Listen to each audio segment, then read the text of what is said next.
as I said, they're students, architecture students at the institute that Dirk founded.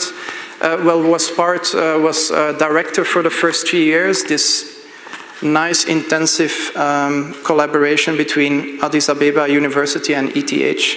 I'm very curious to see what you guys bring as an input, and please, the floor is yours. And as I said, don't make it too long, right?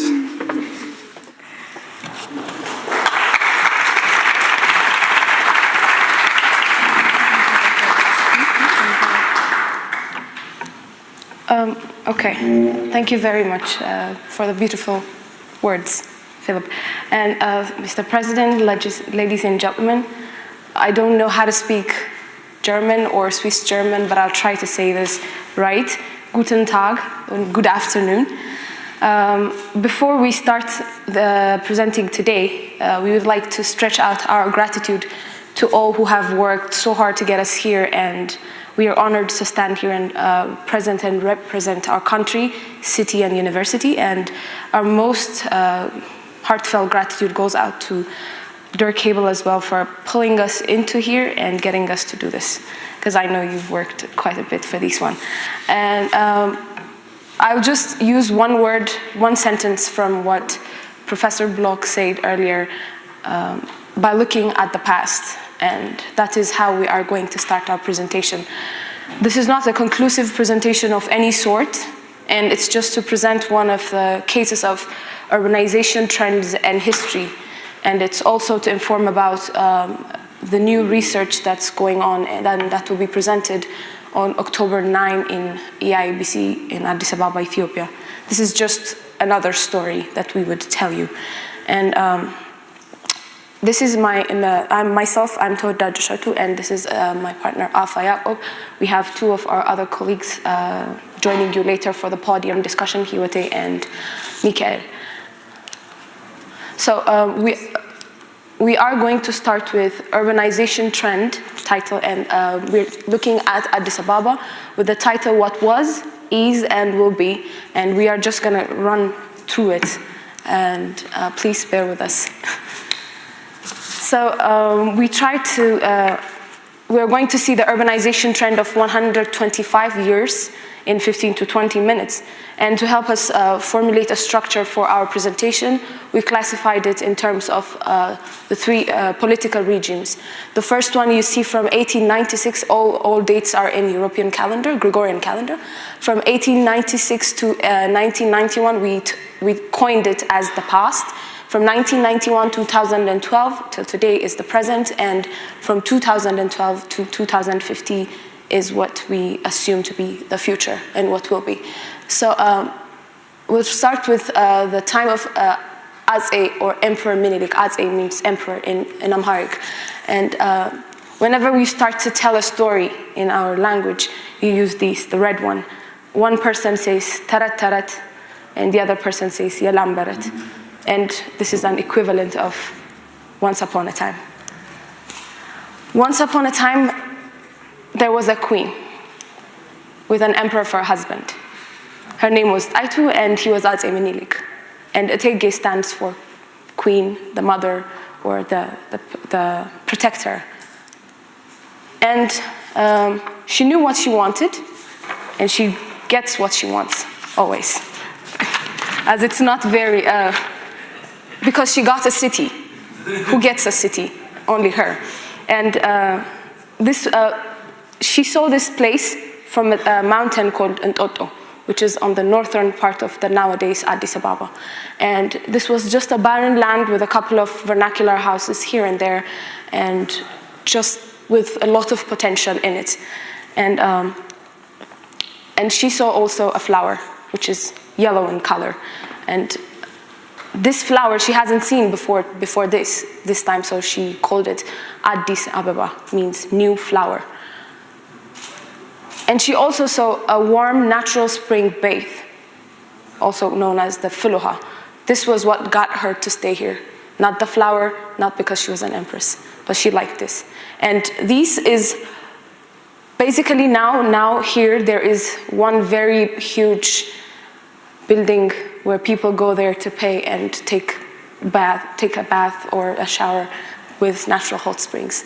And then they started urbanizing. So the urbanization trend at this time is they start with the king or the queen, and they have their own palace in the center or one place, and then they pull their dignitaries to them so that their dignitaries would not go somewhere else and start up a coup d'etat or something. So this was some sort of a control mechanism as well.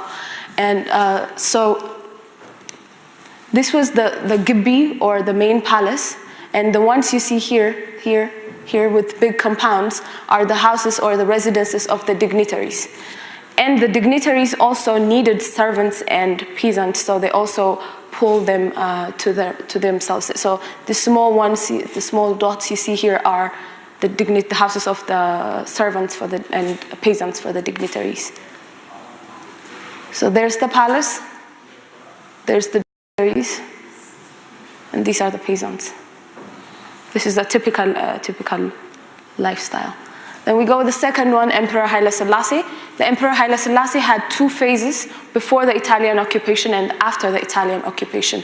So the major thing here we try to see is also the urbanization trend at this time.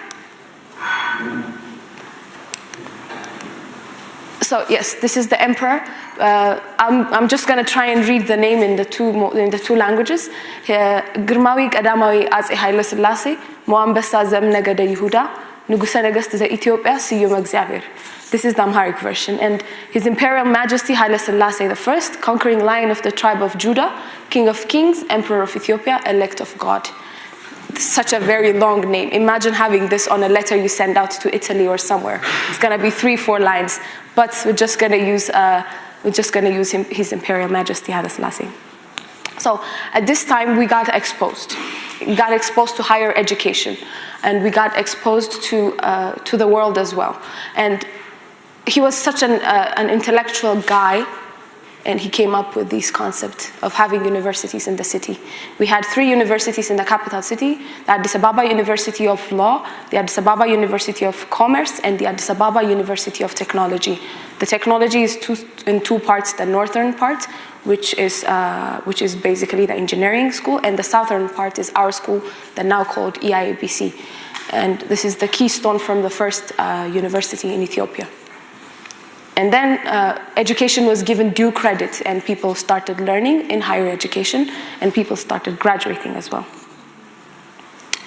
The other prominent thing we have from this period is the airport. It was also called Haile Selassie Airport in Addis Ababa. This was also the first airport in the capital city, and this is how we got connected to the outside. And now this is the Terminal 2, where you have local flights, where you take your local flights from. The Italian occupation. We were very rebellious people. We did not get colonized, but we were occupied for 5 years. And in those 5 years, there were wars all over, but the capital city started in another way of urbanization trend. The zoning system. This is a map we found from a book written by our own instructor, Fasil Georgis, and his colleague, Mr. Gerhard. In this time, you could see in the grain sizes and the differences of locations and people settling. There were actually 3 places that were given focus. That is the Kazanchis, also coming from the word Kaza Inchis, where the Italians and government employees were residing. There was Piazza, which they used for their enjoyment and entertainment, and there was Mercato, which is basically the biggest open market in Africa, and that was a residential for the local people. And also there was Lagahar, which is La Gare, I think in Italian, and also used for transportation. So you can see Mercato here, very gridded structure, and this is the Churchill Road, and this is the train station for the La Gare, or the train station which hosts the train from Addis Ababa to Djibouti. This is a very interesting sketch we found on another book. This is a sketch by Le Corbusier. he tried to plan Addis Ababa from a plane, just as an overview. And funny thing is, it was never implemented because it was from the plane.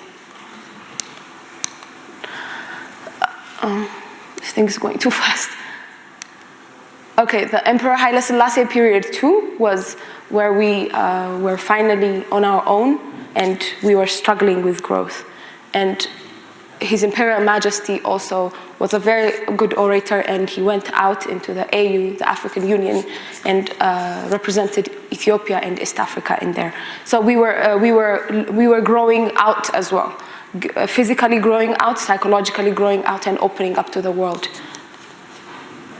And the Derg regime, also known as the Red Terror regime, and this is the guy who was at the top level of the time.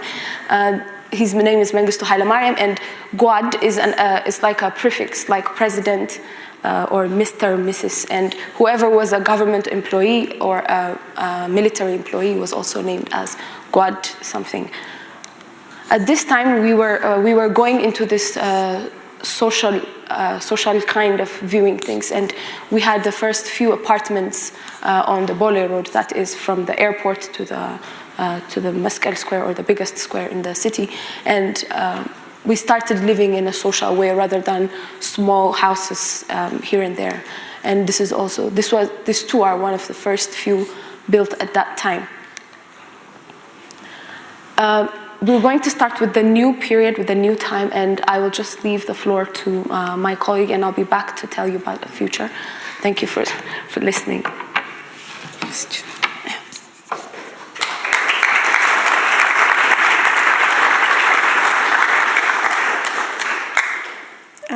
In the present-day Ethiopia, there's about 80 million people residing. There are more than 80 ethnic groups in the country, and more than 80 languages spoken. So the capital city is Addis Ababa. There are about 4 to 5 million people residing in the main city. So we learned to understand the urban scheme of Addis Ababa, to see it in two different perspectives. One is Addis Ababa within its administrative boundary, like we say it like this. The second one is with understanding it as a metropolis, that is including the other satellite towns or small towns that are around the city.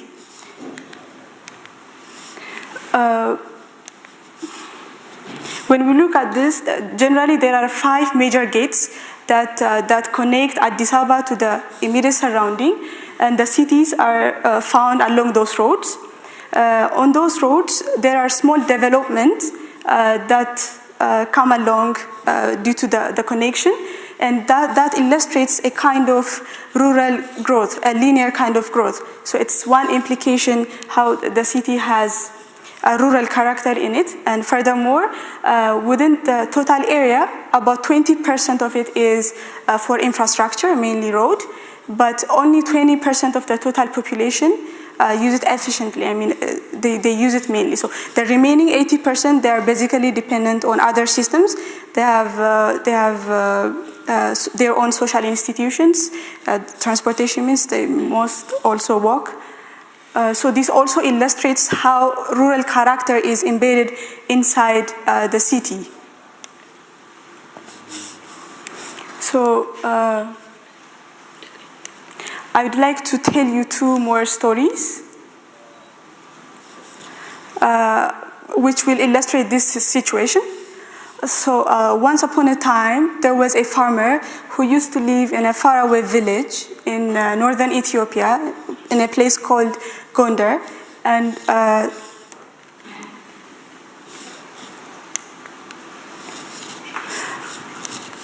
there was a daughter of a farmer who used to live in a village in the southern part of Ethiopia, in a place called Arba Minch. So they both came to Addis Ababa in search of jobs and other ways of life.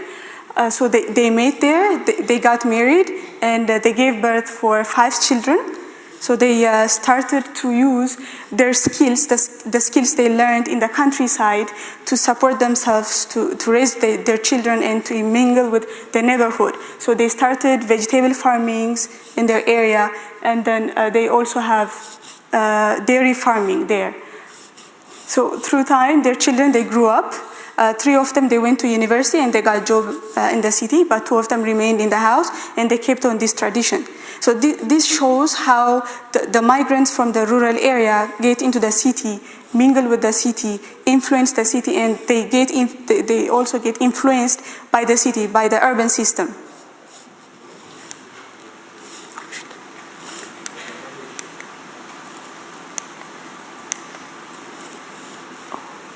So this illustrates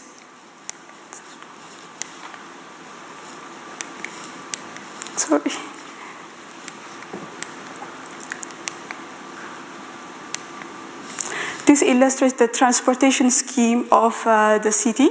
As we can see, there is a radial kind of growth from the center of the city, and that was originally thought as being the city. It grew through time as the city started to expand. It grew in different directions. Basically, public transport is used. Can I have the mic on? Okay.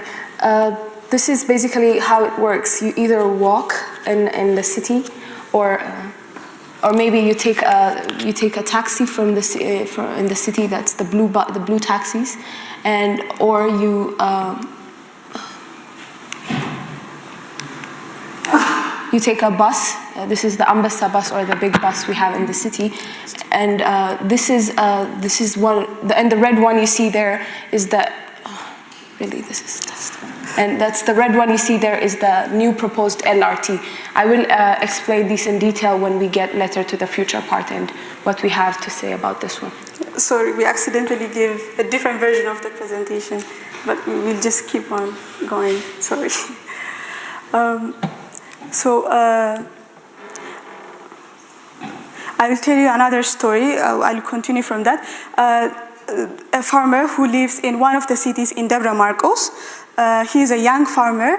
He has a land, but it was very small in size because his father, he had a big land, but he divided the land into 5 and gave it to his 5 children. So this guy has a very small land. He cannot work the whole year. So he travels to another city, like for Jimma, and he starts to work with other farmers, and then he will, after a time, he will get back to the main city and work as in the labor market, as a daily laborer in the construction and all. And before the farming season begins, he'll get back to Debre Marcos, his city, to do farming in his town. So it's a seasonal migration which crosses through the main city.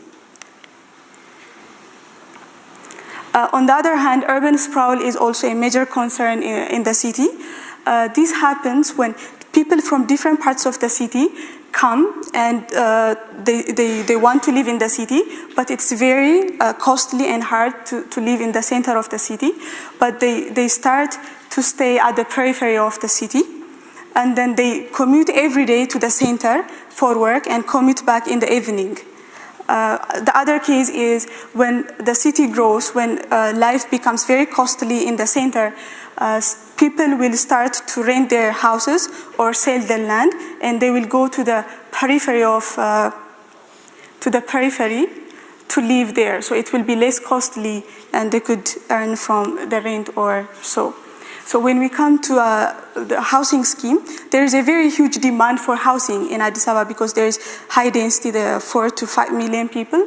According to the data in 2007, about 60% of the whole need had been addressed, but there is a huge backlog. About 250,000 land of housing, there is a need for that. So a new scheme of housing has been implemented to address that, but it was not completely successful. It's still ongoing. So a new scheme has been introduced recently. It's the 40-60 scheme, where the government supports the people with 60% the cost, the 60% of the total cost, and the people will pay 40% of the remaining cost.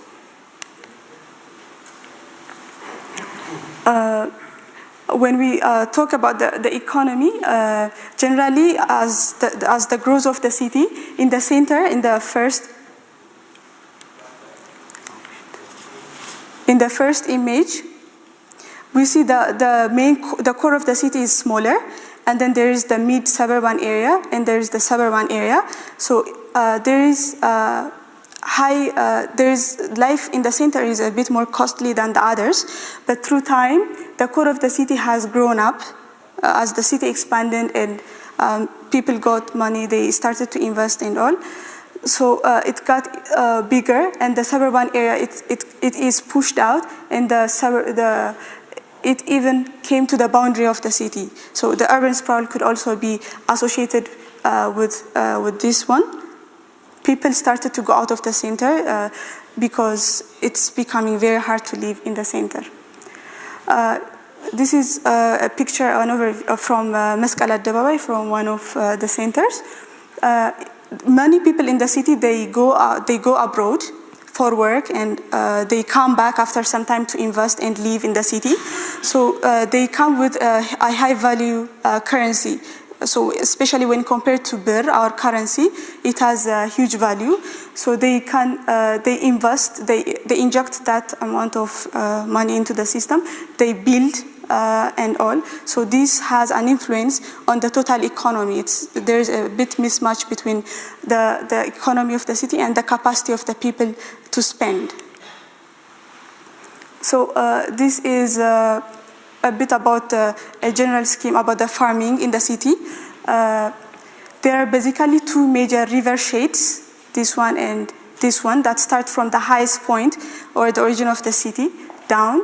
And there are many farmlands that are associated with these rivers.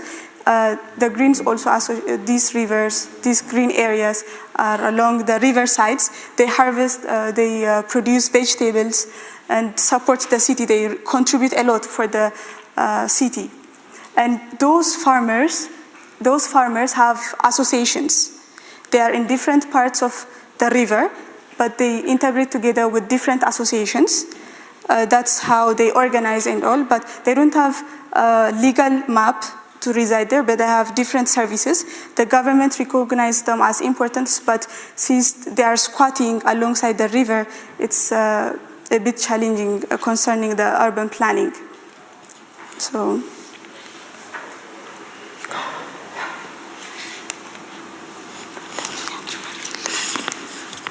Okay. I'm just going to give you a very quick overview of this Addis 2050 vision, and it's still an ongoing research, and we are planning to have a presentation in Addis Ababa on October 9, which you are welcome to attend anytime. I'm just going to go through the main highlighted points in there. You've heard how the city urbanized due time, and we have concerns. Maybe we're not going on the right track, or maybe there is still some confusion between what the people need, what the government is implementing, and what the people are accepting as right or wrong. And this is basically the Addis 2050 vision. This is to say from poverty to power, and how active citizens and effective states can change the world. And we basically covered 5 points in there. That's energy, mobility, housing, culture, and information. And I'm just going to take the opening lines of all the 5 presentations and go through them. In energy, we believe that energy in Ethiopia in a few more years, or maybe a few more decades, to be free. So and people can use that very effectively. And also on the mobility part, we want the city to be a free of emission gas city. We don't want to wake up in the morning seeing gray clouds on a very bright and sunny day. And we know that we have to work and invest a lot in these as well. on the housing part, there is a high housing demand, and there is also the government trying to cover this as fast as possible and as efficiently as possible, but there is still some backlog. So maybe we really need to stop building and start thinking and maybe finding some other solutions for the housing demand in the city. And also the culture, we want the city to stay as a mixed city between rural people, urban people, and people who come from other cities to live, reside, work there. So we want it to stay as vibrant, as secure, as fun, and as alive as it could possibly stay. And we want to be all the people, all our city residents and country residents to be informed people. We want them to be informed, because an informed person is not negligent. An informed person lives in a functioning society. An informed person have options of living in the rural or the urban, using a public transport or private transport. He is resourceful, or she is empowered. So we want to have a decentralized and distributed resource. Amasagnallo in my language, danke in yours, and thank you in the whole world's language.